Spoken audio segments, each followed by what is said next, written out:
ഇനിയും നമുക്കൊരു അതിഥിയൊക്കെ ഉണ്ട്, ഒരു കൊച്ചു മിടുക്കി വരാനുണ്ട്. മോളെ എവിടുന്നാണ്? പാലക്കാട്. വീണ്ടും പാലക്കാട്. അതെ അതെ. ഏതാ ഇനം? Mono act. നേരത്തെ സംസ്ഥാന സ്കൂൾ കലോത്സവത്തിന് വന്നിട്ടുണ്ടോ? മൂന്നാമത്തെ പ്രാവശ്യം.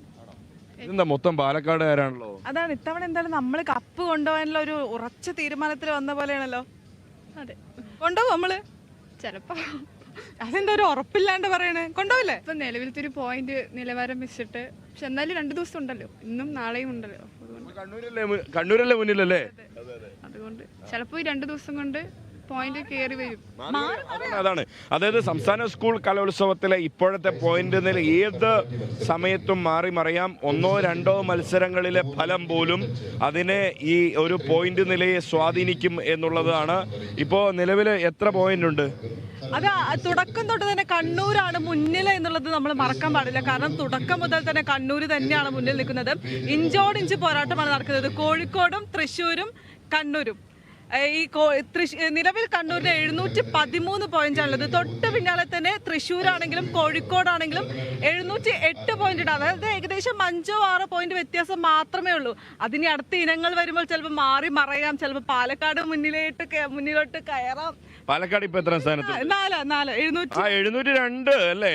അതായത് ഒരു 11 പോയിന്റിന്റെ വ്യത്യാസമേ ഉള്ളൂ. നമുക്കത് തിരിച്ചു പിടിക്കാൻ പറ്റുമോ പാലക്കാടുകാർക്ക്? പറ്റുമായിരിക്കും. ആ ഒരു കോൺഫിഡൻസ് ഉണ്ട്. മത്സരിച്ച് മോണോ ആക്ടിലാണ്.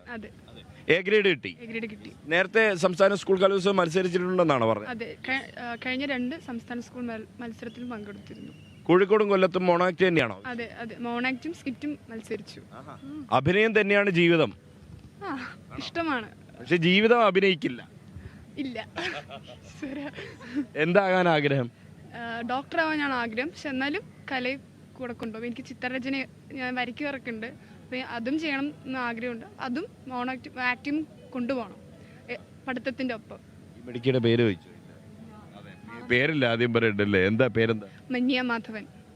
എന്റെ ദൈവമേ.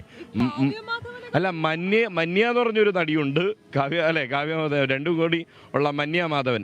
അഭിനയം തന്നെയാണ് പിന്നെ ഈ പറഞ്ഞ പോലെ സിനിമ അഭിനയം അങ്ങനെ എന്തെങ്കിലും ലക്ഷ്യമുണ്ടോ?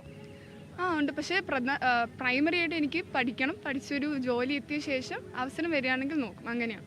തീർച്ചയായും അത് തന്നെയാണ്. പഠനത്തിന് പ്രാധാന്യം നൽകുന്നു, ഒപ്പം തന്നെ ഒരു പാഷനായി അഭിനയത്തെ കൊണ്ടുപോകും. നമുക്കൊരു പെർഫോമൻസ് അല്ല. അപ്പൊ മന്യ ഇങ്ങനെ ഒന്ന് സൂക്ഷിച്ചു നോക്കുക, അല്ലെങ്കിൽ നോട്ട്. അല്ല, അത് ഇവിടെ വിഷയമല്ല. ഒരു സംവിധായകനാണ്. അതല്ല, അതെ. ഇവിടുത്തെ വിഷയം എന്ന് പറയുന്നത് നമുക്ക് മന്യയുടെ പെർഫോമൻസ് കാണുക എന്നുള്ളതാണ്. മന്യയുടെ പ്രകടനം നമുക്കൊന്ന് കണ്ടാലോ? റെഡിയല്ലേ? യെസ്.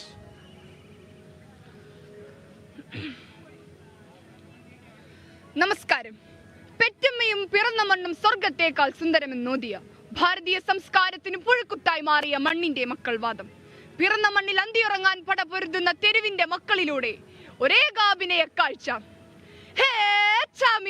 மாயமல்லை மந்திரமல்லை தப்பல்லை தவறல்லை ஏமாத்தவல்ல புடுங்கவல்லை ஒரு சான் வயருக்காக உயிரை கொடுத்து செய்யும் உண்மையான சர்க்கஸ். ஹே, நம்ம முதல் ஐட்டம் கயரே நடக்கும் பொண்ணு.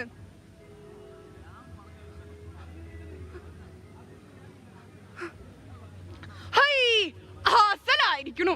ശിവ അങ്ങോന്നറിഞ്ഞോ വിശേഷം? എന്ത് വിശേഷാണോ? കേൾക്കട്ടെ. നമ്മുടെ ദേശത്ത് പരദേശി കൂട്ടം തമ്പടിച്ചിരിക്കാത്രേ. കൊള്ളാലോ.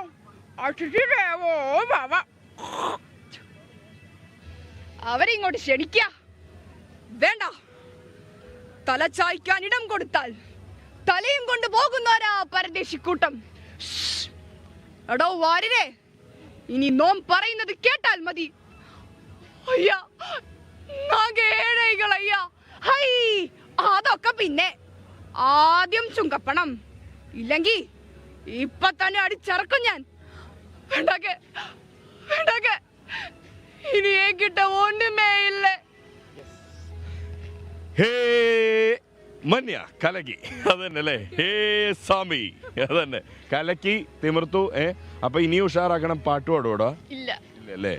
അപ്പൊ ഇനി തകർക്കണം അല്ലേ? പാട്ടുപാടൽ മാത്രമൊന്നുമല്ലല്ലേ കല, അതെ, അഭിനയം കലയാണ്, മറ്റ് കല, അതെ, നൃത്തം എല്ലാം കലയുടെ പ്രത്യേകത അതിന്റെ വൈവിധ്യങ്ങളാണ്. എല്ലാം ഉണ്ട്. കലകളുടെ വലിയൊരു സംഗമം തന്നെയാണ് അവരുടെ കയ്യിലുള്ളത്.